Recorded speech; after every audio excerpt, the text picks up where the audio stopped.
Selamat siang, Fardi dan teman-teman sekalian. Perkenalkan, nama saya Jeremy Dextra. Pada kesempatan kali ini, saya akan mempresentasikan mengenai being an effective leader.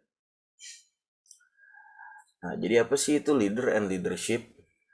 Nah, leader itu adalah seseorang yang bisa mempengaruhi orang lain atau bawahannya untuk eh, melakukan sesuatu. Jadi tuh mereka, jadi kalau leader itu tuh dia tuh memimpin suatu kelompok untuk mencapai ke tujuan mereka. Nah, kalau leadership adalah itu tuh sebuah aktivitas yang dilakukan oleh si pemimpin untuk mempengaruhi kelompok atau seseorang dalam mencapai tujuannya. Jadi itu beda ya. Leader itu orangnya, kalau leadership itu aktivitasnya, simpelnya begitu. Nah, ada beberapa teori leadership. Yang pertama ada si early leadership teoris, trait teoris 1920 sampai 1930. Teori ini berfokus pada identifikasi karakteristik pribadi yang membedakan antar pemimpin dan bukan pemimpin. Nah, teori ini juga mengidentifikasi tentang 7 ciri terkait kepemimpinan yang sukses, yaitu ada drive. Pemimpin menunjukkan tingkat usaha yang tinggi, harus lebih ambisius dan gigih. Kedua, ada keinginan untuk memimpin. Pemimpin memiliki keinginan yang kuat untuk membimbing orang lain. Nah, setelah itu ada kejujuran dan integritas. Pemimpin membangun hubungan saling percaya dengan pengikut dan bersikap jujur. Setelah itu ada percaya diri. Pemimpin harus percaya diri karena akan berpengaruh kepada pengikutnya. Setelah itu ada kecerdasan. Pemimpin harus cukup cerdas untuk mengumpulkan dan menafsirkan informasi dan membuat keputusan yang benar. Setelah itu ada pengetahuan yang relevan. Pemimpin yang efektif memiliki tingkat pengetahuan yang tinggi mengenai pengetahuan yang tinggi tentang perusahaan. Terus industri dan hal-hal teknis. Setelah itu ada ekstravensi. Pemimpin adalah orang yang energik dan bersemangat dan yang pastinya ramah tapi tegas. Nah, saya tuh mengambil contoh tuh dari si Bu Risma ini. Eh, jadi beliau itu sebagai kepala daerah di Surabaya dulu ya. Bu Risma dikenal dengan keteguhan dan kepeduliannya terhadap masyarakat. Namun, tidak jarang juga ia menjadi seorang pemimpin yang sangat amat tegas. Eh, Si Bu Risma ini tuh memiliki gaya kepemimpinan yang menarik perhatian publik untuk bisa dicontoh oleh daerah-daerah lainnya. Jadi beliau ini Bu Risma membawakan kepemimpinan yang demokratik, di mana terpilihnya beliau menjadi pemimpin sesuai dengan pilihan masyarakat Surabaya. Nah, dengan kepemimpinan yang demokratik, berarti seseorang memimpin harus dapat menerima dan menghargai semua masukan dan kritik dari masyarakat yang dipimpinnya melalui musyawarah, kemudian menghasilkan hasil yang mufakat. Nah, setelah itu, kepemimpinan demokratis selalu melibatkan anggota masyarakatnya dalam segala kegiatan yang dilakukan. Karena jika kepemimpinan demokratis ini semakin kuat, maka akan menumbuhkan rasa kepercayaan yang kuat juga terhadap pemimpin dari masyarakatnya. Nah, si beliau ini, Bu Risma ini, dia terkenal dengan rasa solidaritasnya yang tinggi pada masyarakatnya. Solidaritas yang tinggi berasal dari sifat empati yang dimiliki oleh beliau. Bentuk empatinya bisa dilihat dari kesederhanaan dan kejujurannya. Nah, next, setelah itu ada behavioral theories, yaitu kepemimpinan yang diidentifikasi dari perilakunya. Ini di University of Iowa Studies, Kurt Lewin. Nah, pertama-tama ada autocratic style. Setelah itu ada democratic style, ada laissez-faire style. Nah, autocratic style itu apa sih? Nah, autocratic style itu adalah pemimpin yang otoritas terpusat, partisipasi yang rendah. Nah, saya mengambil contoh tuh dari si Kim Jong Un ini yang kita udah kenal, Presiden Korea Utara yang otoriter. Nah, jadi si Kim Jong Un ini tuh di negaranya tuh masyarakatnya tuh harus tunduk pada pemerintahannya, harus tunduk dengan si Kim Jong Un ini. Jadi kalau ada yang berontak dalam negara dia, itu tuh si Kim Jong Un atau pemerintahnya nggak segan-segan untuk menindak langsung, bahkan sampai ada yang dihukum mati. Setelah itu ada democratic style. Nah, pemimpin yang melibatkan karyawan dan pengambilan keputusan, partisipasi tinggi dan umpan balik. Nah, saya mengambil contoh nih dari CEO Tokped. Ini namanya William Tanuwijaya. Nah, beliau ini tuh berpendapat bahwa sosok pemimpin bukanlah sosok yang paling berkuasa yang harus memimpin sebuah perusahaan. Maka dari itu, beliau membangun Tokped agar lebih mengembang visi dan misi ketimbang menjadi institusi yang bergantung pada sosok pemimpin. Nah, William sangat senang mendengar ide-ide dari para karyawannya. Nah, setelah itu ada laissez-faire style. Manajemen lepas tangan yaitu atas membebaskan para karyawannya memilih cara apa untuk mengambil keputusan asalkan cocok. Nah, saya mengambil juga contoh dari Tokped ini. Karena William ini, si owner ini, membebaskan para nakama. Nah, nakama itu adalah pekerja di Tokped atau karyawan Tokped, disebut dengan nakama. Nah, nakama itu mereka tuh dibebaskan untuk berekspresi dan dalam menyelesaikan masalah. Nah, jadi perusahaan Tokped ini lebih melihat hasilnya. Jadi bukannya cara mereka menyelesaikan, tapi hasil yang didapat dari yang mereka sudah kerjakan. Itu. Nah, setelah itu ada Ohio State Studies, Behavioral Theories.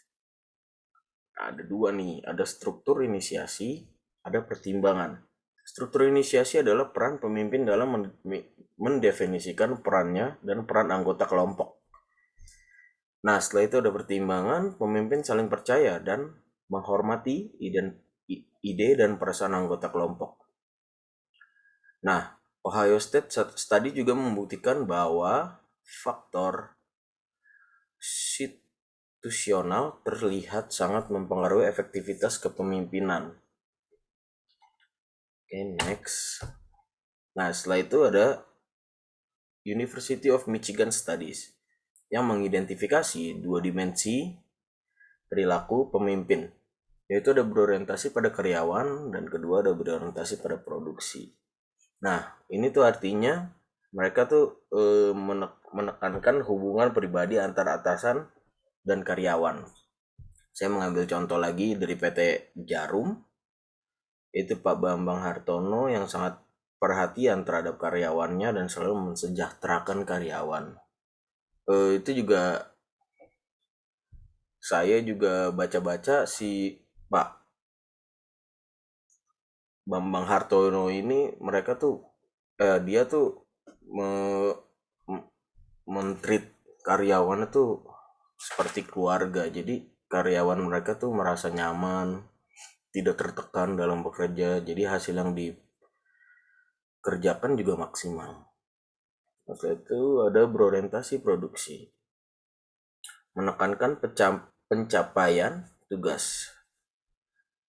Lalu temuan penelitian mereka yaitu pemimpin yang berorientasi pada karyawan yang sangat terkait dengan produktivitas kelompok yang tinggi dan kepuasan kerja yang tinggi juga. Nah, setelah itu ada the managerial grid. Ini tuh adalah gaya kepemimpinan yang menilai menggunakan dua dimensi, yaitu kepedulian terhadap orang dan kepedulian untuk produksi.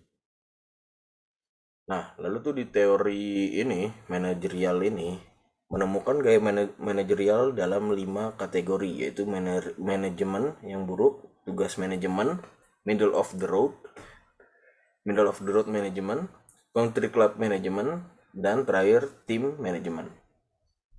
Nah, saya mengambil dari CEO Tokped yang sangat concern akan lingkungan dan masyarakat sekitar dan terhadap perusahaannya juga. Nah, setelah itu ada contingency theories leadership.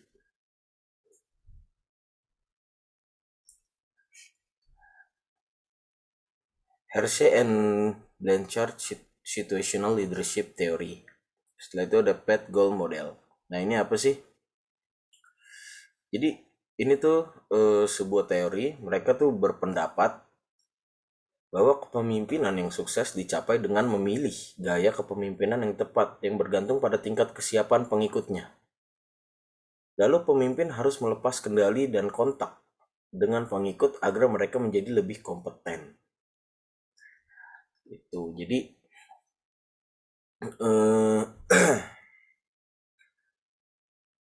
jadi si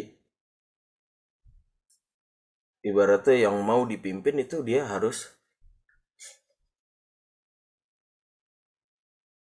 bisa memilih pemimpinnya mau seperti apa, bergantung pada kesiapan pengikutnya.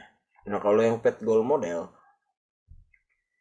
itu sebuah pendekatan kontingensi untuk kepemimpinan di mana tanggung jawab pemimpin adalah untuk meningkatkan motivasi bawahan dan juga mengklarifikasi perilaku yang diperlukan untuk penyelesaian tugas dan penghargaan.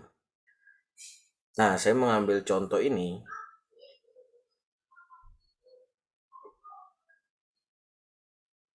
dari pelatih bulu tangkis ganda putra Harry Imam Pirngadi.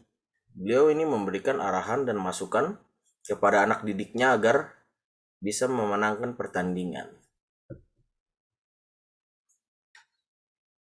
Nah, setelah itu ini yang terakhir, contemporary views of leadership. Ini tuh dibagi menjadi ada 5. Ada transactional leadership, ada transformational leadership, ada charismatic leadership, ada visionary leadership, ada team leadership. Nah, yang pertama-tama ini apa sih? Transactional leadership itu adalah seorang pemimpin yang membimbing pengikutnya ke arah yang lebih baik dan memberikannya tugas.